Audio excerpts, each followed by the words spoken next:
नमस्कार मित्रांनो, जसं की आता आपल्याला माहीत आहे की सिडकोकडून प्राधान्य निवड प्रक्रिया ही चालू झालेली आहे आणि त्यासाठी जी विंडो आहे ती 11 फेब्रुवारीपासून 28 फेब्रुवारीपर्यंत खुली राहणार आहे. आणि ज्या लोकांनी अर्ज केला नाही तेही लोक अजूनही अर्ज करू शकतात, रजिस्टर करू शकतात आणि प्राधान्य निवड प्रक्रियासुद्धा 28 फेब्रुवारीपर्यंत कंप्लीट करू शकतात. जसं की आपल्याला माहीत आहे की आपण याच्या अगोदरच्या व्हिडिओमध्ये प्राधान्य निवड प्रक्रिया ही कशी असते आणि आपल्याला घर कसं सिलेक्ट करावं लागतं, ज्याच्यामध्ये आपण लोकेशन सिलेक्ट करतो, बिल्डिंग सिलेक्ट करतो आणि कोणत्या मजल्यावरती आपलं घर पाहिजे ते आपण सिलेक्ट करतो. तर हे सिलेक्शन कसं करायचं याची आपण सिस्टमची विंडो दाखवून प्रॉपरली सर्व एक्सप्लेन केलेलं आहे. ती तुम्ही आमच्या चॅनलवर जाऊन पाहू शकता. तसेच जर आमच्या चॅनलवर तुम्ही प्रथमतः आला असाल तर चॅनलला सबस्क्राईब नक्की करा आणि जर आमचे व्हिडिओ आवडत असतील तर लाईक आणि शेअर नक्की करा. तर चालू करूया आजचा व्हिडिओ. जसं की आपल्याला माहीत आहे की प्राधान्य निवड प्रक्रिया ही चालू करण्या अगोदर आपल्याला कोणत्या ठिकाणी, कोणत्या लोकेशनला, कोणत्या बिल्डिंगमध्ये किती फ्लॅट्स आहेत आणि त्याचं आरक्षण कसं आहे, कोणत्या प्रवर्गासाठी किती घरं आहेत, हे आपल्याला माहीत असणं खूप गरजेचं आहे. जसं की आपल्याला माहीत आहे की सिडकोची जी लॉटरी ही प्रथमतः 2 टाईपमध्ये डिवाईड झालेली आहे. एक म्हणजे EWS आणि सेकंड म्हणजे LIG. ज्यांची इन्कम 6 लाखाच्या आतमध्ये आहे ते EWSमध्ये आलेले आहेत आणि ज्यांची इन्कम 6 लाखाच्या वर आहेत ते LIGमध्ये कॅटेगरीमध्ये येतात. म्हणजेच ही सर्व 16,876 घरं ही टोटल प्रोजेक्ट लोकेशनमध्ये डिवाईड झालेली आहेत. तसेच EWS आणि LIG अशा 2 कॅटेगरीमध्ये डिवाईड झालेले आहेत. त्याच्यानंतर आपण पाहू शकतो की ही सर्व घरं ही स्टॅच्युटरी रिझर्वेशन आणि नॉन स्टॅच्युटरी रिझर्वेशन या 2 कॅटेगरीमध्ये डिवाईड होतात. आपण त्याच्या फर्दर सब कॅटेगरीज पाहणार आहोत. प्रथमतः काही घरं PH म्हणजेच फिजिकली हँडिकॅप म्हणजेच दिव्यांग या प्रवर्गासाठी राखीव आहेत. त्याच्यानंतर काही घरं जनरल कॅटेगरीची आहेत. हे सर्वसामान्यांसाठी आहेत. ही घरं कोणासाठीही राखीव नाही आहेत. या घरांसाठी कोणीही अप्लाय करू शकतं. त्याच्यानंतर आहे स्टॅच्युटरी रिझर्वेशन. या रिझर्वेशनच्या अंडरमध्ये SC, ST, NT आणि DT म्हणजेच अनुसूचित जाती, अनुसूचित जमाती, भटक्या जमाती आणि विमुक्त जाती यांचा समावेश होतो.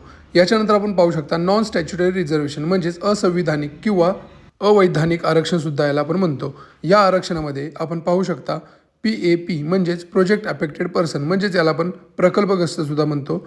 याच्यानंतर माथाडी कामगारांसाठी काही आरक्षित घरे आहेत. त्याच्यानंतर SG म्हणजेच स्टेट गव्हर्नमेंटचे काही एम्प्लॉई आहेत त्यांच्यासाठी काही घरं आरक्षित आहेत. त्याच्यानंतर एक्स सर्व्हिसमॅन म्हणजे माजी सैनिक यांच्यासाठी सुद्धा काही घरं ही राखीव आहेत. तसेच RM म्हणजेच रिजनल मायनॉरिटीज म्हणजेच धार्मिक अल्पसंख्याक या लोकांसाठी सुद्धा काही घरं ही आरक्षित आहेत. त्याच्यानंतर जर्नलिस्ट म्हणजेच पत्रकारांसाठी सुद्धा काही घरं ही आरक्षित ठेवण्यात आलेली आहेत. त्याच्यानंतर जे सिडकोचे एम्प्लॉई आहेत त्यांच्यासाठी सुद्धा काही घरं ही आरक्षित ठेवण्यात आलेली आहेत. प्रोजेक्ट लोकेशन वाईज आरक्षित घरांची संख्या बघण्या अगोदर मी तुम्हाला एक इतर गोष्ट सांगतो की आपल्या चॅनलवर आपण ऑलरेडी एक व्हिडिओ अपडेट केलेला आहे. त्याच्यामध्ये आपण आरक्षित घरं घ्यावी की न घ्यावी याच्याबद्दल संपूर्ण डिटेलमध्ये ॲनालायसिस करून सांगितलेलं आहे. त्यामध्ये महत्त्वाची गोष्ट सांगितली होती की SC, ST, NT आणि DT जर या स्टॅच्युटरी रिझर्वेशन प्रवर्गातून जर तुम्ही घर घेत असाल तर तुम्हाला ही घरं विकताना ह्याच आरक्षणातील लोकांना विकावं लागेल. म्हणजे जे लोक SC, ST, NT आणि DT प्रवर्गातील आहेत त्याच लोकांना तुम्हाला विकावं लागेल. त्यामुळे तुम्हाला विकताना खूप साऱ्या अडचणी येणार आहेत. तुम्हाला जी पाहिजे ती किंमत मिळणार नाही. फक्त तुम्हाला याचा हाच फायदा आहे की तुम्हाला इथं घर मिळण्यासाठी फायदा होईल. परंतु आजच्या डेटला सिडकोचं घर मिळणं ही काही मोठी लॉटरी नाही किंवा काही मोठी गोष्ट नाही आहे. तुम्हाला ते जनरल कॅटेगरीमध्ये सुद्धा मिळू शकतं. परंतु विकताना नंतर एवढा तुम्हाला प्रॉब्लेम फेस करावा लागेल की तुम्हाला पहिलं सिडकोकडून परमिशन घ्यावी लागेल. त्याच्यानंतर तुमच्याच प्रवर्गातील म्हणजे संबंधित प्रवर्गातीलच लोकांना तुम्हाला ही घरं विकावी लागतील. त्यामुळे याचं आपण कन्क्लुजन दिलं होतं की मोस्टली जनरल कॅटेगरीतून भरलेलं कधीही चांगलं, पण शेवटी निर्णय हा तुमचा असेल. आता आपण लोकेशन वाईज घरं पाहूया. तर पहिलं प्रोजेक्ट लोकेशन आहे तळोजा सेक्टर 28. या ठिकाणी EWS टाईपची घरं होती. या ठिकाणी आपल्याला टोटल 834 घरही अवेलेबल आहेत. त्याच्यामध्ये फिजिकली हँडिकॅप म्हणजेच दिव्यांग प्रवर्गासाठी आपल्याला इथं 100 घरंही उपलब्ध होती. त्याच्यानंतर आपण पाहू शकता जनरल कॅटेगरी ज्याच्यामध्ये कोणीही अप्लाय करू शकतं त्यासाठी 535 घरंही उपलब्ध आहेत. 5 घरं उपलब्ध आहेत. तसेच ST साठी 4, NT साठी 70, DT साठी 4. त्याच्यानंतर प्रोजेक्ट अफेक्टेड म्हणजेच प्रकल्पग्रस्त कॅटेगरीसाठी 2 आहेत. माथाडी कामगारांसाठी 6 आहेत. तसेच स्टेट गव्हर्नमेंट एम्प्लॉई म्हणजे शासकीय कर्मचारी यांना 1 आहे. माजी सैनिकसाठी 1 आहे. रिजनल मायनॉरिटी म्हणजेच धार्मिक अल्पसंख्याकांसाठी 6 आहेत. पत्रकारांसाठी या ठिकाणी कोणतीही जागा नाही. तसेच सिडको एम्प्लॉईसाठी सुद्धा या ठिकाणी कोणतंही घर नाही. तर अशा प्रकारे आपण सेक्टर 28 तळोजा लोकेशनची घरं पाहिली. आता आपण तळोजा सेक्टर 39 लोकेशनची घरं पाहूया. या ठिकाणी EWS टाईपची 5,949 घरं आहेत जी की या लॉटरीमधील सर्वाधिक घरं आहेत. 5,949 घरं ही लास्ट टाईम लॉटरीमध्ये सुद्धा होती, परंतु त्या लॉटरीमध्ये ही शिल्लक राहिल्या कारणानं या लॉटरीमध्ये पुन्हा एकदा आलेली आहेत. या ठिकाणी मला वाटते की ही घरं शिल्लक राहण्याचं कारण तिथली चालू असणारी डेव्हलपमेंट. हा प्रोजेक्ट हा हायवेच्या बाजूलाच आहे आणि त्या डेव्हलपमेंटमुळे जे धूळ वगैरे आहे किंवा तसेच मिनिमम फॅसिलिटी जे आपल्याला लागतात जसं किराणा वगैरे असं म्हणजे लोकांची जी वस्ती आहे ती त्याच्या आसपास नसल्यामुळे लोकांनी त्या लोकेशनसाठी कमी प्रतिसाद दिलेला आहे. तर या लोकेशनला आपण पाहू शकता दिव्यांग प्रवर्गासाठी टोटल 374 घरं आहेत. जनरल कॅटेगरीसाठी 3,067 घरं आहेत. त्याच्यानंतर SC प्रवर्गासाठी 753, STसाठी 448, NTसाठी 73, DTसाठी 111. तसेच जे नॉन स्टॅच्युटरी रिझर्वेशन आहे त्याच्यामध्ये प्रोजेक्ट अफेक्टेड म्हणजेच प्रकल्पग्रस्त या प्रवर्गासाठी 373 घरं आहेत. तसेच माथाडी कामगारांसाठी 315, तसेच स्टेट गव्हर्नमेंट म्हणजेच शासकीय कर्मचाऱ्यांसाठी 67, माजी सैनिकांसाठी 113, तसेच रिजनल मायनॉरिटीजसाठी 182, जर्नलिस्ट म्हणजेच पत्रकारांसाठी 73 आणि सिडको एम्प्लॉईसाठी सुद्धा या लोकेशनला कोणतेही घर नाही. यानंतर कळंबोली बस डेपो सेक्टर 17 या लोकेशनमध्ये सुद्धा EWS कॅटेगरीची 757 घरं आहेत. त्याच्यामध्ये 64 घरं ही दिव्यांगांसाठी आहेत, 485 घरं जनरल कॅटेगरीसाठी आहेत. तसेच SCसाठी 106, STसाठी 34, NTसाठी 45, DTसाठी 1, तसेच प्रोजेक्ट अफेक्टेडसाठी 1, माथाडी कामगारांसाठी 14, स्टेट गव्हर्नमेंट एम्प्लॉईसाठी 6, एक्स सर्व्हिसमॅनसाठी 1, तसेच इतर रिजनल मायनॉरिटीसाठी घर नाही, जर्नलिस्टसाठी सुद्धा घर नाही आणि सिडको एम्प्लॉईसाठी सुद्धा या ठिकाणी घर नाही. यानंतर आपण पाहू शकता Kharghar bus depot sector 14 EWS कॅटेगरीची 880 घरं आहेत. या ठिकाणी जे दिव्यांग प्रवर्ग आहे त्यासाठी 76 घरं आहेत. त्यानंतर जनरल कॅटेगरीसाठी ही 559 घरं आहेत. त्याच्यानंतर SC कॅटेगरीसाठी 100, STसाठी 98, NT 19, DT 3, तसेच प्रोजेक्ट अफेक्टेडसाठी 4, माथाडी कामगारांसाठी 11, स्टेट गव्हर्नमेंट एम्प्लॉईसाठी 1, एक्स सर्व्हिसमॅनसाठी 2, रिजनल मायनॉरिटीसाठी 7 आणि जर्नलिस्ट आणि सिडको एम्प्लॉईसाठी कोणतंही या ठिकाणी घर नाही. यानंतर नेक्स्ट प्रोजेक्ट लोकेशन आहे खारकोपर 2A. या ठिकाणी EWS कॅटेगरीची 78 घरं आहेत.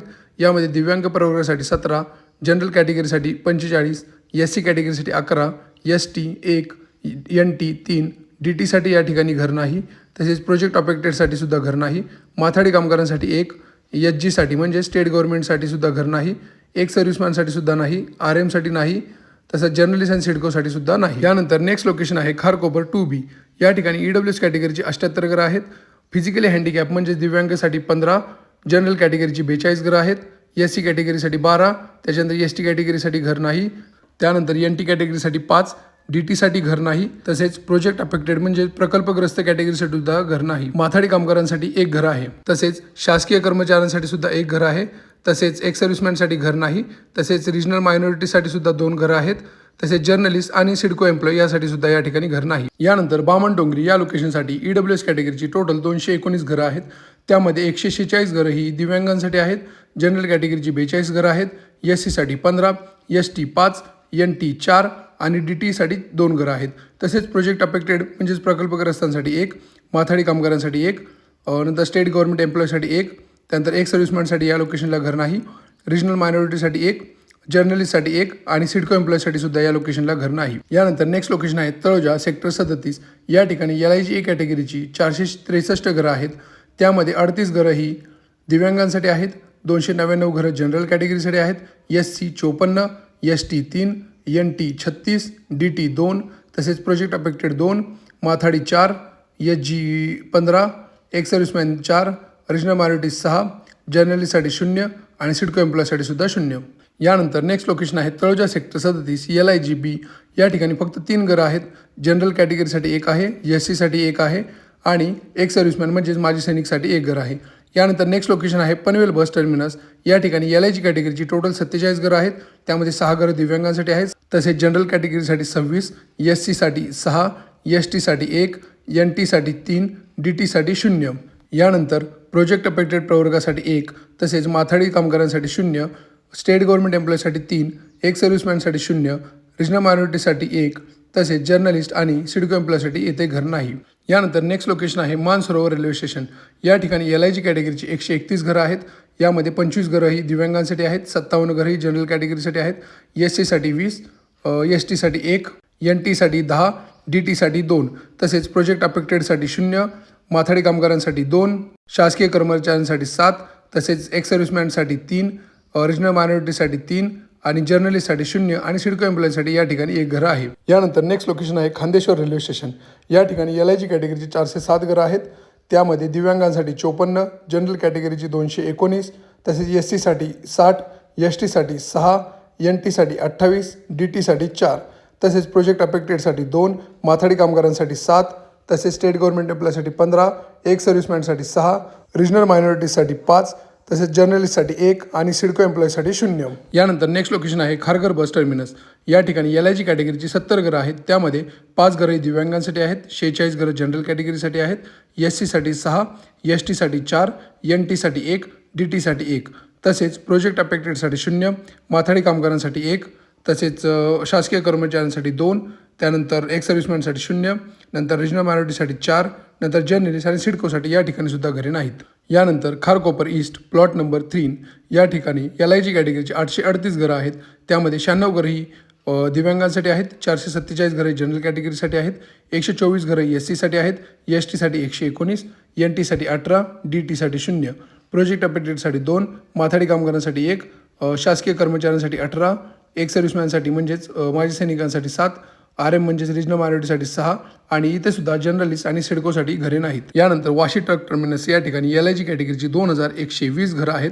त्याच्यामध्ये 150 घरं ही दिव्यांगांसाठी आहेत, 1301 घरं ही जनरल कॅटेगरीसाठी आहेत, 278 घरं SC कॅटेगरीसाठी आहेत, STची 185, NT 40, DT 30, तसेच प्रोजेक्ट अफेक्टेडसाठी 11, माथाडी कामगारांसाठी 19, स्टेट गव्हर्नमेंट एम्प्लॉयसाठी 64, एक सर्व्हिसमॅनसाठी 20, रिजनल मायनॉरिटीसाठी 18, पत्रकारांसाठी 2 आणि सिडको एम्प्लॉयसाठी 2. यानंतर खारघर स्टेशन सेक्टर 1A या ठिकाणी LIG B कॅटेगरीची 958 घरं आहेत, दिव्यांगांसाठी 79 घरं आहेत, जनरल कॅटेगरीसाठी 716, तसेच SC साठी 128, ST साठी 7, NT साठी 73, DT साठी 6, प्रोजेक्ट अफेक्टेडसाठी 4, माथाडी कामगारांसाठी 1, स्टेट गव्हर्नमेंट एम्प्लॉयसाठी 26, त्यानंतर एक सर्व्हिसमॅनसाठी 9, त्यानंतर रिजनल मायनॉरिटीसाठी 6, जर्नलिस्टसाठी 2 आणि सिडको एम्प्लॉयसाठी 1.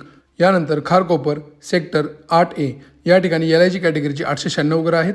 त्यामध्ये 48 घरं ही दिव्यांगांसाठी आहेत, जनरल कॅटेगरीची 548 घरं आहेत, त्यानंतर SC कॅटेगरीची 93, STची 51, NTची 13, DTची 13, तसेच प्रोजेक्ट अफेक्टेड लोकांसाठी 21 घरं आहेत. त्यानंतर माथाडी कामगारांसाठी 21, स्टेट गव्हर्नमेंट एम्प्लॉयसाठी 42, एक सर्व्हिसमॅनसाठी 13, रिजनल मायनॉरिटीसाठी 21, त्याच्यानंतर जर्नलिस्टसाठी 8 आणि सिडको एम्प्लॉयसाठी सुद्धा या ठिकाणी 4 घरं आहेत.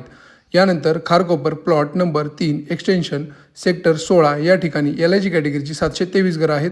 त्यामध्ये 34 घरं दिव्यांगांसाठी आहेत, 446 घरं जनरल कॅटेगरीमध्ये आहेत, SC साठी 76, ST साठी 41, त्यानंतर NT साठी 10, DT साठी 10, प्रोजेक्ट अफेक्टेडसाठी 17, माथाडी कामगारांसाठी 17, स्टेट गव्हर्नमेंट एम्प्लॉयसाठी 35, एक सर्व्हिसमॅनसाठी 10, रिजनल मायनॉरिटीसाठी 17. यानंतर पत्रकारांसाठी 7 घरं आहेत आणि सिडको एम्प्लॉयसाठी 3 घरं या ठिकाणी उपलब्ध आहेत. यानंतर Kharkopar plot number 3 extension sector 16 या ठिकाणी LIG B कॅटेगरीची 1424 घरं आहेत. यामध्ये 71 घरं दिव्यांगांसाठी आहेत, जनरल कॅटेगरीसाठी 873 घरं आहेत, SC साठी 149, ST साठी 81, NT 20, DT 20, तसेच प्रोजेक्ट अफेक्टेड म्हणजेच प्रकल्पग्रस्तांसाठी 34 घरं आहेत, माथाडी कामगारांसाठी 34 घरं आहेत, स्टेट गव्हर्नमेंट एम्प्लॉयसाठी 68 आहेत, एक सर्व्हिसमॅन म्हणजेच माजी सैनिकांसाठी 20 आहेत, रिजनल मायनॉरिटीसाठी 34 आहेत, जर्नलिस्टसाठी 14 आहेत आणि सिडको एम्प्लॉयसाठी सुद्धा या ठिकाणी 7 घरं आहेत. तर अशा प्रकारे आपण पाहू शकता की टोटल आपल्याला 16,876 घरं ही उपलब्ध आहेत या लॉटरीमध्ये. यामध्ये टोटल जे फिजिकली हँडिकॅप म्हणजे दिव्यांग कॅटेगरीसाठी 1,398 घरं आहेत, जनरल कॅटेगरीसाठी 9,654 घरं आहेत, SC कॅटेगरीसाठी 2,097 घरं आहेत, ST कॅटेगरीसाठी 1,089 घरं आहेत, NT साठी 471, DT साठी 209, नंतर प्रोजेक्ट अफेक्टेड पर्सनलसाठी 475, माथाडी कामगारांसाठी 456, ESG म्हणजे स्टेट गव्हर्नमेंट एम्प्लॉयसाठी 372, एक सर्व्हिसमॅनसाठी 210, त्यानंतर रिजनल मायनॉरिटीसाठी 319 घरंही उपलब्ध आहेत. यानंतर जर्नलिस्ट म्हणजेच पत्रकारांसाठी 108 घरं उपलब्ध आहेत टोटल. त्यानंतर सिडको एम्प्लॉयसाठी टोटल लॉटरीमध्ये फक्त 18 घरंही उपलब्ध आहेत. तर अशा प्रकारे आज आपण पूर्ण लोकेशन वाईज आणि प्रत्येक कॅटेगरी वाईज रिझर्वेशन वाईज पूर्ण घरांची संख्या पाहिलेली आहे. नक्कीच तुम्हाला यातून तुमच्या घराचं प्राधान्य निवडण्यासाठी हेल्प होईल. तसेच प्राधान्य कसं निवडावं हे पाहण्यासाठी तुम्ही आमच्या चॅनलवर जाऊन व्हिडिओ पाहू शकता. त्याबद्दल आपण डिटेल्ड किंवा सविस्तर माहिती दिलेली आहे. तसेच जर तुम्ही आमच्या चॅनलवर प्रथमतः आला असाल तर चॅनलला सबस्क्राईब नक्की करा. आणि जर व्हिडिओ आवडला असेल तर लाईक आणि शेअर करा. जर काही शंका, अडचणी किंवा प्रश्न असतील तर आमच्या कमेंट सेक्शनमध्ये कळवा. आपण नक्कीच त्याचं सोल्युशन करण्याचा प्रयत्न करू. व्हिडिओ शेवटपर्यंत पाहिल्याबद्दल धन्यवाद.